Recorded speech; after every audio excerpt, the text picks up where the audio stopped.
본문은 계속해서 지난주에 이어서 예수님과 대치하고 있는 이 대제사장들과 장로들, 즉 성전 지도자들을 향하여 예수님께서 한 가지의 비유의 말씀을 하시는 장면인데 너무나도 배은망덕한 농부의 이야기입니다. 자, 그 내용을 한번 보겠습니다. 오늘 본문 33절을 보시면 다른 한 비유를 들으라. 한 집주인이 포도원을 만들어 산 울타리로 두르고 거기에 즙자는 틀을 만들고 망대를 짓고 농부들에게 새로 주고 타국에 갔더니. 자, 우리가 예전에는 이제 이사를 가기 위해서 뭐 전셋집을 구할 때에 보면은 그냥 기껏 되어져 있는 것이 바닥 장판이랑 도배, 그거 말고는 아무것도 이제 없지요. 예, 그런데 요즘에는 좀 달라요. 요즘에는 월세집을 이렇게 구해도요, 그 안에 뭐 세탁기 또는 뭐 에어컨, 인덕션 뭐 이러한 것들이 다 기본적으로 이렇게 되어져 있는 그런 풀 옵션의 집들이 많이 있습니다. 자, 그런데 이 풀 옵션 전 월세의 원조가 바로 이 오늘 본문에 나오는 포도원 주인이에요.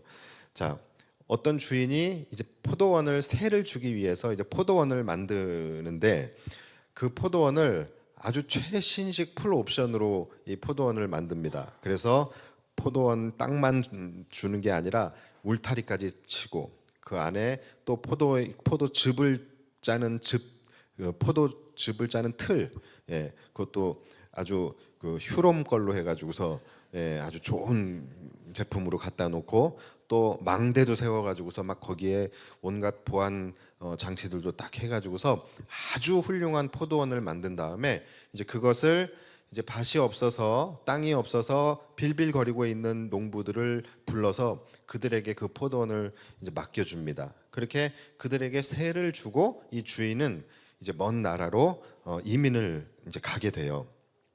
자, 농부들은 와, 이게 정말 웬 횡재냐 했을 거예요. 또 그렇게 자신들을 믿고 맡겨준 주인에게 얼마나 감격과 감사가 있었겠습니까? 그래서 그들은 그곳에서 이제 열심히 농사를 지어요.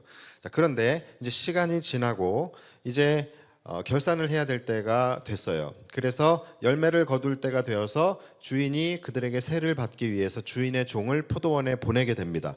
자, 그런데 이 농부들이 어떻게 했을까요? 자, 35절을 보시면 농부들이 종들을 잡아 하나는 심히 때리고 하나는 죽이고 하나는 돌로 쳤거늘.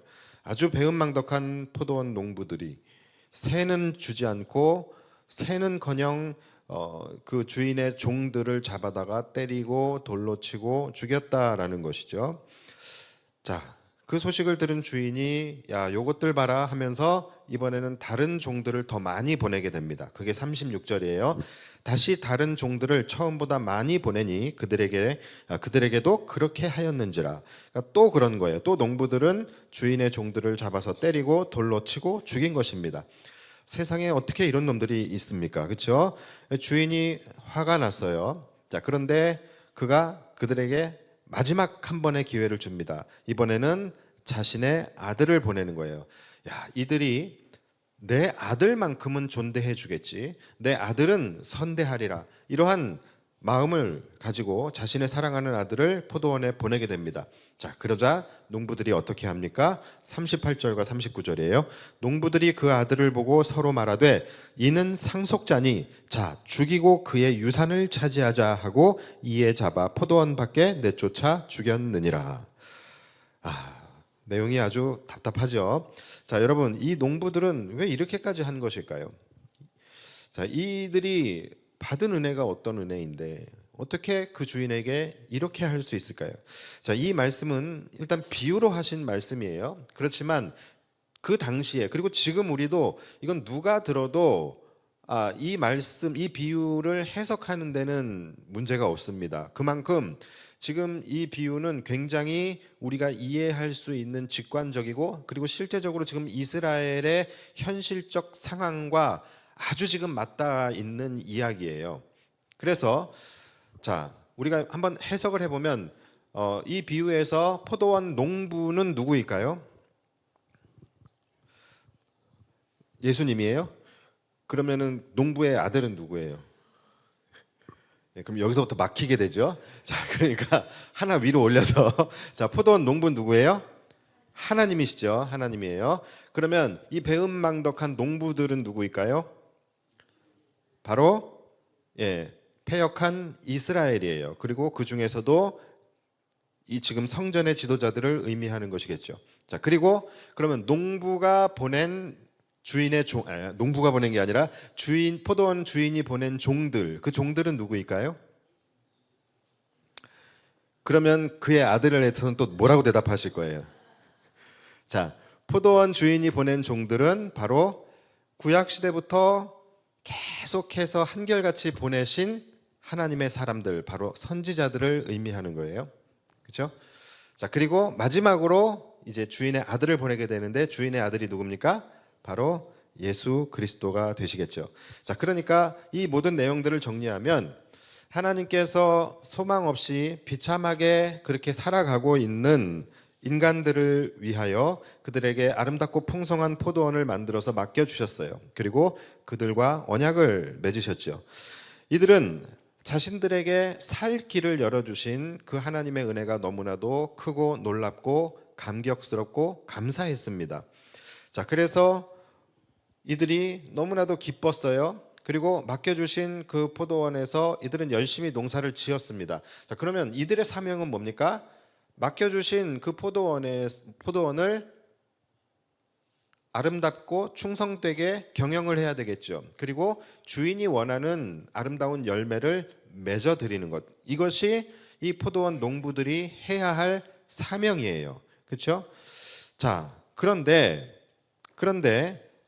어느 순간 이들의 마음이 변질되기 시작을 합니다. 처음에는 모든 것이 감사하고 기쁨이었어요. 그런데 어느 순간부터 주인의 은혜가 더 이상 은혜로 여겨지지 않게 되고 또 지금 본인들이 누리고 있는 은혜가 마치 당연한 권리인 것처럼 그들이 여기게 됩니다. 그리고 더 나아가서 이들은 자신들이 맡아서 운영을 하고 있는 그 포도원을 아예 자기들의 것으로 여기고 자기들의 것으로 만들고자 하는 야욕이 그들 안에 일어나게 돼요. 그래서 그때마다 주인 되신 하나님께서 종들을 보내셔서, 다시 말해서 선지자들이죠. 선지자들을 보내셔 그들에게 말씀으로 깨우치시고 깨닫게 하시고 때로는 질책하시고 때로는 책망하시면서 그들에게 열매를 구하는 사인을 계속해서 보내셨죠. 그런데 그들이 어떻게 했습니까? 오히려 그 선지자들을 배척하고 핍박하고 죽이고, 그리고 급기야 이제 하나님께서 마지막으로 이들에게 기회를 주시죠. 바로 하나님의 사랑하는 독생자 아들 예수 그리스도를 그들에게 보내십니다. 그런데 그 아들까지도 이들이 배척하고 핍박하고, 그래서 포도원 밖으로 내쫓아서 죽이게 되었다라는 이야기예요. 그리고 실제 그대로 또 이루어졌습니다. 실제 예수님께서 예루살렘 성 밖으로 내쫓기시고 그 성 밖에 골고다 언덕에서 이들의 모진 핍박과 조롱을 받으시며 십자가에 달려 죽임을 당하시게 됩니다. 자, 왜 이들은 이렇게나 큰 은혜를 받았는데, 이렇게나 큰 은혜를 받았으면서 그 은혜를 저버리고 이렇게까지 악한 자들이 된 것일까요? 자, 그 답이 바로 38절에 있습니다. 농부들이 그 아들을 보고 서로 말하되 이는 상속자니 자 죽이고 그의 유산을 차지하자. 자, 그러니까 뭐 때문이에요? 이들은 그 주인의 포도원을 자신의 것이라고, 자신의 포도원이라고 여겼던 것이죠. 그리고 그것을 자신의 것으로 만들기 위해서 주인의 아들을 죽인 것입니다. 즉 인간의 어리석은 욕망과 또 그들의 악한 마음 때문인 것이죠. 그러니까 여러분, 욕망도 나쁜 것이고 어리석음도 나쁜 것이에요. 그런데 이 욕망과 어리석음이 합쳐지게 되어질 때 인간은 괴물이 되어져 버리는 것이죠. 사실 우리가 잘 알고 있는 에덴 동산의 사건도 그 본질이 이와 다르지 않은 사건이에요. 여러분, 아담이 선악과를 먹었죠. 근데 여러분, 아담이 선악과를 왜 먹었다라고 생각을 하세요? 사단의 꿰매에 빠져서, 자, 그래서 많은 분들은 이 뱀의 꼬임에 빠져서 이 아담이 사과를 먹었다라고만, 사과가 아니라 선악과를 먹었다라고만 이제 생각을 합니다. 그런데 여러분, 정말로 아담이 그냥 뱀의 꼬임에 넘어가서 하나님 앞에 범죄하게 된 어찌 보면 선의의 피해자일 뿐일까요? 저는 그렇지 않다고 생각을 합니다. 사단의 꼬임이 있기 전에 이미 아담의 마음 가운데 악한 마음, 그리고 악한 욕망이 그의 안에 있었기 때문에 사단이 제안을 할 때에 거기에 넘어가게 된 거예요. 즉, 자신이 가지고 있었던 악한 욕망과 사단의 제안, 이것이 서로 맞아떨어졌기 때문에 아담이 범죄하게 된 거예요. 자, 아담이 가지고 있었던 욕망은 뭘까요? 바로 에덴 동산의 주인이 되고 싶은 마음이 있었던 거예요. 그래서 뱀이 너가 이 선악과를 먹으면 네가 하나님과 같이 될 것이다 라고 이야기하는 것은 뭐예요? 바로 네가 이 동산의 주인이 될 것이다 라고 말을 하는 거예요. 자, 여러분 생각 한번 해보십시오. 나에게 100평의 땅이 있어요. 나에게 100평의 땅이 있는데 이 땅은 내 땅이기 때문에 내가 마음껏 할 수 있어요. 뭘 하고 싶으면 해도 되고, 그러니까 마음껏 할 수 있는 땅인데, 그런데 한 가지 이 땅의 가장 중앙에 한 평이 있는데 그 한 평이 남의 땅이에요. 지금 상상만 해도 그렇죠? 지금 막 떡이 목에 걸려 있는 것처럼 지금, 그렇죠? 그러니까 지금 여기가 다 내 땅이고 내가 마음껏 할 수 있는 땅인데 그 가운데 중심에 있는, 가장 중심에 있는 그 한 평, 그거는 내가 마음대로 할 수가 없고, 그거는 내가 이렇게 접근을 할 수가 없어요. 자, 그러면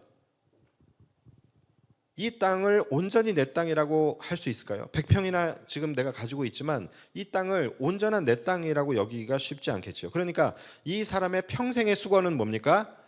지금 요 한 땅, 요 한 평짜리 땅을 어떻게든 내가 이 땅을 사야 되는 거예요. 어떻게든 내가 이 땅을 가져와야지 지금 이 땅이 온전히 내 땅이 되는 것이죠.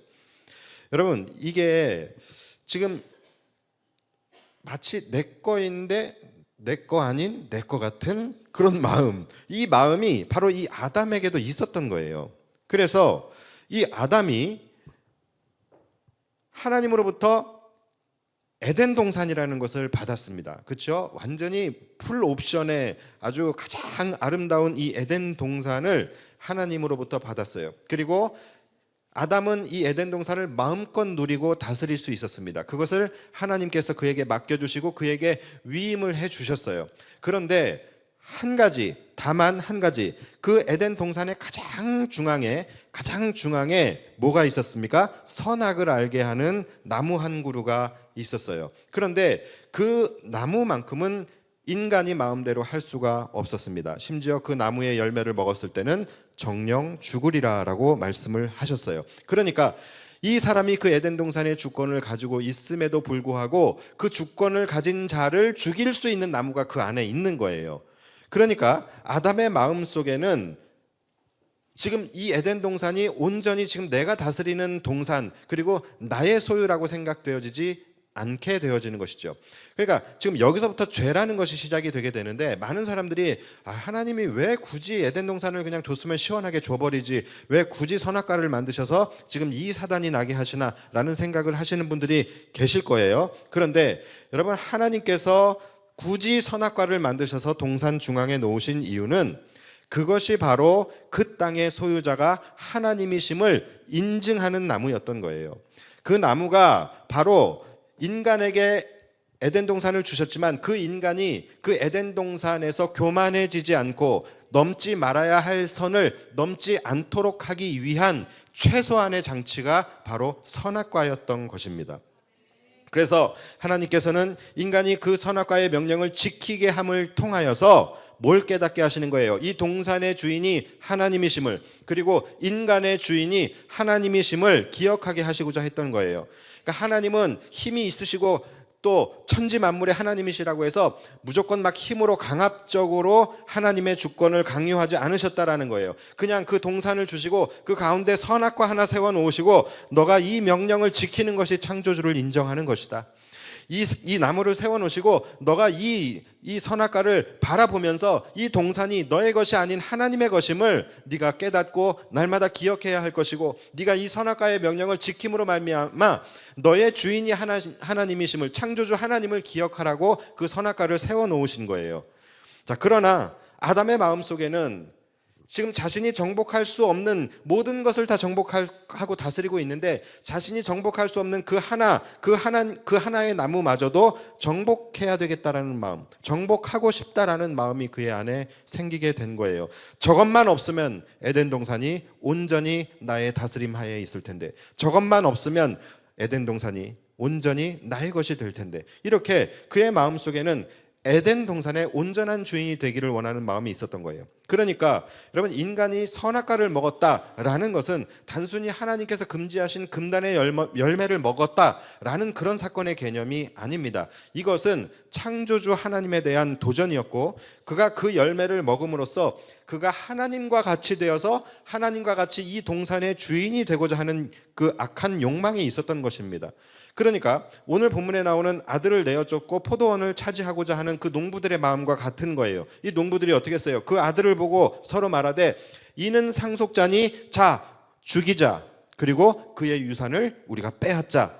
여러분, 이것이 아담으로부터, 그리고 이 농부들, 그리고 그 뒤를 잇는 우리들에게까지 우리 안에 내재한 뿌리 깊은 죄악의 본성입니다.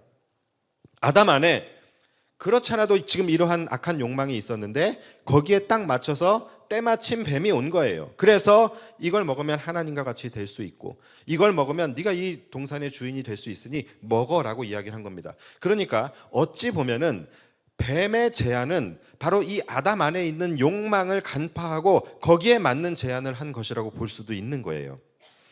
자, 그래서 아담이 선악과를 범했습니다. 그런데 여러분, 결과가 어때요? 그래서 그가 하나님과 같이 되었습니까? 그가 에덴 동산의 주인이 되었습니까? 아니지요. 오히려 그는 동산에서 쫓겨나게 되었죠. 성전 지도자들도 마찬가지예요. 성전 지도자들은 자신이 성전의 주인이라고 여겼어요. 그래서 지난주에도 자신들이 성전의 주인인 것처럼 진짜 성전의 주인을 향하여 당신이 무슨 권위로 지금 이러고 있느냐라고 이야기하잖아요. 그러니까 본인들이 성전의 주인이라고 여겼고, 또 본인이 성전의 주인이 되어야만 했던 자들인 거예요. 그래야만 자신들의 기득권을 지킬 수 있기 때문에. 그래서 그들은 생각했습니다. 저 예수만 죽이면 이 화려한 포도원의 주인은 우리가 되고 우리의 권세와 기득권은 더욱더 강력해질 것이다. 그래서 그들은 너무나도 어리석게도 하나님의 아들이신 예수 그리스도를 십자가에 못 박아 죽이게 된 것입니다. 제가 말씀드렸죠. 여러분, 악한 욕망과 헛된 어리석음이 합쳐지게 될 때에 인간은 가장 무서운 괴물이 되어버리게 되는 거예요. 그래서 그들이 포도원의 주인이 되었습니까? 그들의 기득권이 더욱더 강해졌습니까? 아니지요. 아담이 속았듯이 이들도 속은 것입니다. 결국 그 주인의 자리에는 누가 앉게 되는 거예요? 사단 마귀가 앉게 되는 거예요. 여러분, 이것이 아담으로부터 지금까지 유전되어서 우리 안에 깊이 뿌리 내리고 있는 죄악의 본성이라는 거예요. 그래서 여러분, 우리는 이 말씀을 들으면서 우리도 얼마든지 이들과 같이 될 수 있다라는 것을 우리는 알아야 되고, 그리고 실제로 우리가 살아가면서 가장 많이 범하고 있는 죄가 바로 이 부분이에요. 내 것이 아닌데 하나님의 것인데 내 것으로 여기고 또는 내 것으로 만들려고 하는 그런 욕망, 그런 탐욕. 여러분, 이것이 우리 안에서 가장 깊이 내리고 있는 죄악이라는 것이죠. 실제로 그렇지 않습니까? 우리 자신부터 그렇잖아요. 우리 자신부터가 우리가 하나님의 소유이잖아요. 우리가 하나님의 것이잖아요. 우리의 주인이 하나님이시잖아요. 그런데 우리가 하나님의 소유임에도 불구하고 우리는 우리의 주인이 나라고 생각하고, 내가 주인이 되기 위해서 우리 안에 왕의 자리에 앉아 계신 예수님을 내어 쫓는 그러한 일들이 우리 가운데서도 얼마나 많이 일어나고 있습니까? 내 자신의 주인이 나라고 여기며 살아가고 있는 것이 바로 우리들이잖아요. 그런데 여러분, 그렇지 않습니다. 여러분들이 지금 살아가고 있는 인생, 그리고 삶의 모든 터전, 이것은 하나님이 우리에게 맡기신 포도원이에요. 그러니까 우리의 인생은 우리의 것이 아닌 것입니다. 모든 것은 하나님의 것이에요. 그 하나님의 소유를 인정할 수 있어야 되는 것이죠. 여러분들의 자녀, 여러분들의 것이 아닙니다. 여러분들이 자꾸 소유하려고 하지 마십시오. 여러분들이 소유하려고 하니까 여러분 자신의 주인, 여러분들의 자녀들의 주인이신 예수님을 자꾸 내쫓게 되는 거예요. 시험 기간에 학원 보내고 믿음을 잃어버리게 하는 거예요. 여러분들의 자녀는 여러분들의 소유가 아닙니다. 여러분들의 자녀에게 임한 예수님을 여러분들이 내쫓지 마시기 바랍니다. 여러분들이 사업을 하십니까? 여러분들의 사업장도 여러분의 것이 아니에요. 여러분들의 직장도 여러분의 것이 아닙니다. 주님이 우리에게 맡겨주신 포도원이에요. 우리는 우리의 삶을 통하여 주님이 원하시는 열매를 맺으며 살아가야 되는 것이지요. 그게 되지 않으면 모든 것이 다 내 것이라고 생각할 때에 그러한 말씀에 우리는 분노하게 되고, 그러한 말씀을 배척하게 되고, 선지자를 배척하게 되고, 우리의 마음속에 찾아오시는 하나님의 아들의 영이신 성령님을 우리는 배척하게 되는 거예요. 그래서 다시 예수님을 십자가에 못 박는 자가 되어버리게 되는 것입니다. 그렇다면 왜 이런 일들이 일어나게 되는 것일까요? 저는 그 이유를 두 가지 정도로 생각을 해봤는데요. 첫 번째는 은혜를 망각하는 데에서 이런 일이 일어나게 되는 거예요. 처음 주인이 포도원을 농부들에게 주었을 때 그들의 마음은 너무나도 기뻤어요. 그리고 너무나도 황송하고 너무나도 감격스러웠습니다. 그런데 어느 순간 그 포도원을 계속해서 누리며 살아가는 가운데 이들은 은혜에 대해서 익숙해지기 시작을 한 것입니다. 여러분, 은혜가 익숙해지는 것을 가장 경계해야 합니다. 이들은 은혜가 익숙해지기 시작하고 은혜가 당연하게 생각되어지고 이제 은혜가 더 이상 은혜로 여겨지지 않게 됩니다. 그리고 더 나아가서 어느 순간이 되면 그 은혜가 내가 마땅히 누려야 한 권리로 생각되어지고 더 나아가서 이제는 그 은혜를 누군가 내게 주어지는 그 은혜가 아니라 이 은혜는 원래부터 내 거였던 것처럼 내가 그 은혜를 소유하려고 하는 마음이 시작되게 되는 거예요.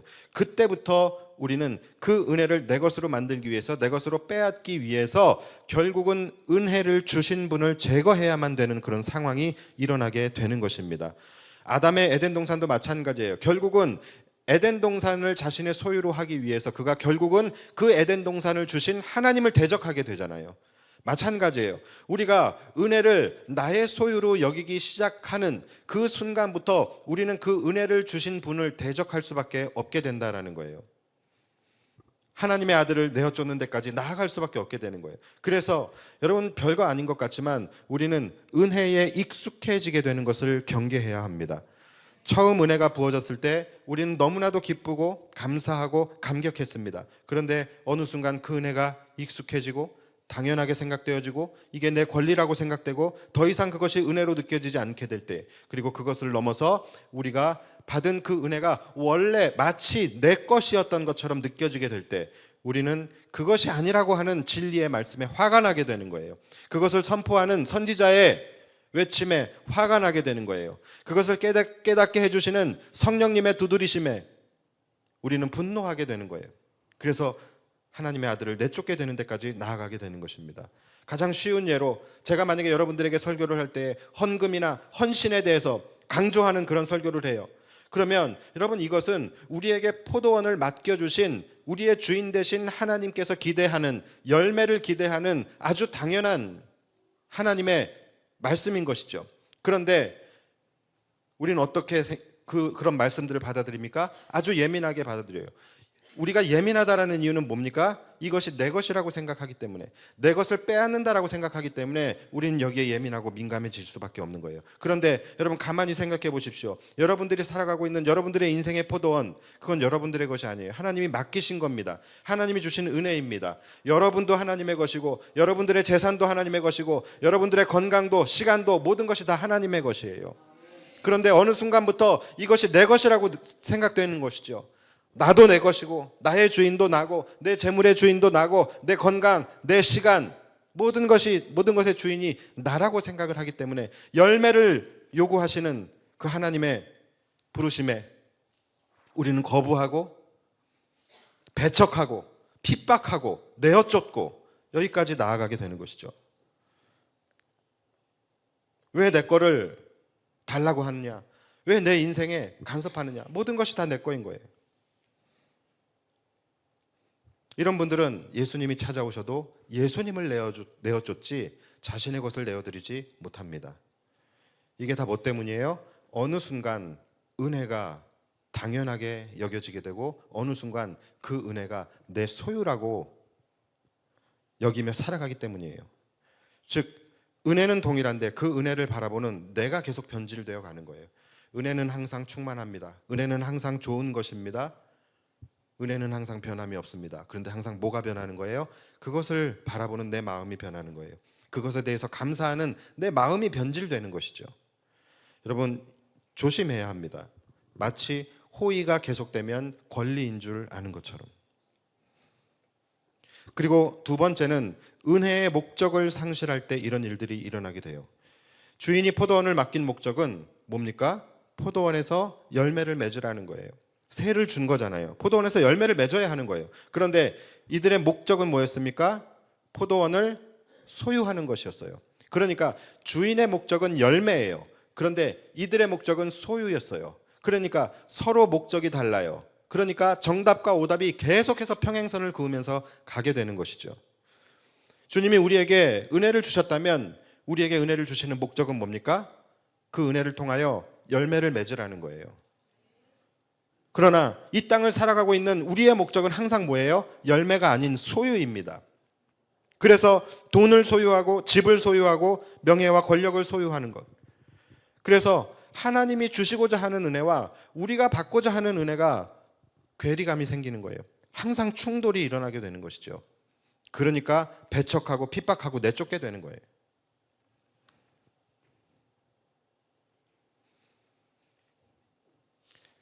하나님이 우리에게 은혜를 주시고 그 은혜를 통하여 열매를 맺기를 원하시고 여러분들에게 물질을 주시면 그 물질을 통하여 열매를 맺으라는 것이죠. 여러분들에게 건강을 주시면 열매를 맺기 위해서 힘을 다하라는 말씀인 것이고 여러분들에게 시간을 주신다면 그 시간을 가지고 주님의 열매를 맺는데 사용하라고 주시는 것이잖아요. 그런데 우리는 주시는 족족 그것을 나의 소유로 여기며 내 것으로 돌려버리니까 열매를 구하기 위해서 말씀을 보내시고 선지자를 보내시고 때로는 목회자의 설교를 통하여 때로는 성령님의 음성을 통하여 우리에게 깨닫게 하시는데 그때마다 우리 안에서 격한 충돌이 일어나게 되는 것입니다. 여러분, 하나님이 주시는 모든 은혜는 열매를 맺으라고 주시는 것입니다. 여러분들이 살아가는 모든 인생에 여러분들이 영위하는 모든 것들은 다 주님이 맡기신 포도원이에요. 포도원에 내 것은 없는 것입니다. 주님께서 우리에게 기대하시는 열매는 그럼 뭘까요? 바로 주님께서 우리에게 마지막으로 맡기신 새 계명이겠죠. 하나님을 사랑하고 이웃을 사랑하는 것. 여러분 이것이 우리가 받은 은혜를 가지고 우리가 맺어야 할 열매인 거예요. 하나님을 사랑하는 것은 뭡니까? 하나님을 예배하는 거예요. 하나님의 나라를 위해서 우리가 헌신하는 것입니다. 그것이 하나님 사랑이에요.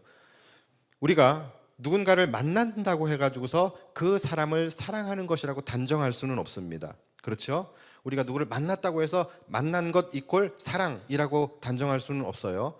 자, 그러나 우리가 누군가를 사랑하게 되면 반드시 그 사람을 만나고 그 사람에게 헌신을 하게 되어져 있습니다. 마찬가지예요.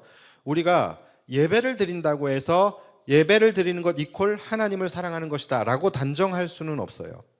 그러나 예배를 강조할 수밖에 없는 이유는 우리가 하나님을 사랑하면 예배에 목숨 걸 수밖에 없는 것입니다.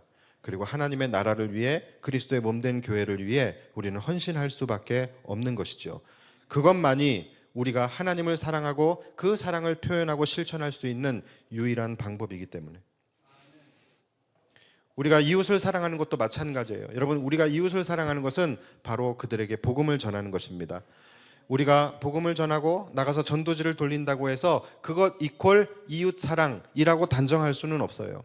그렇죠? 우리가 이웃을 사랑하지 않아도 누가 시키면 할 수 있어요.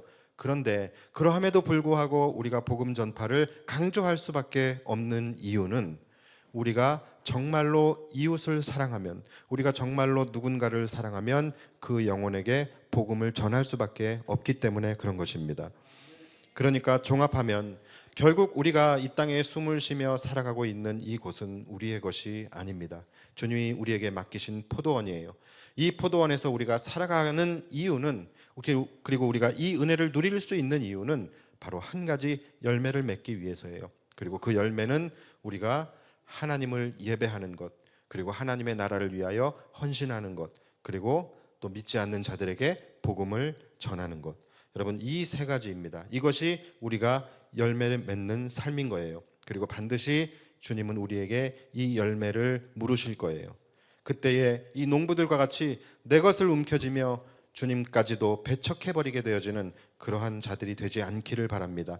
그러한 자들은 어떻게 된다고요? 41절에 보면 그 악한 자들을 진멸하고 포도원은 제때의 열매를 바칠 만한 다른 농부들에게 새로 줄지니이다. 그러니까 그들을 진멸하시겠대요. 그리고 포도원은 어떻게 하신대요? 제때의 열매를 맺을 다른 농부들에게 주겠다라는 거예요. 여러분, 이거 굉장히 두려운 말씀이죠. 한마디로 말하면 뭡니까? 촛대를 옮기시겠다라는 거예요. 너 아니어도 할 사람이 많다라는 거예요. 내가 너에게 맡겼던 것을 심히 후회한다. 내가 이제는 열매를 맡길 다른 사람에게 이것을 맡기겠다라고 말씀을 하시는 거예요. 사랑하는 여러분, 말씀을 마치겠습니다. 처음 우리에게 포도원을 맡겨주셨을 때의 그 감사와 기쁨과 감격, 여러분 이것을 회복하시기 바랍니다. 우리는 우리의 삶에 그럴 때가 있었나?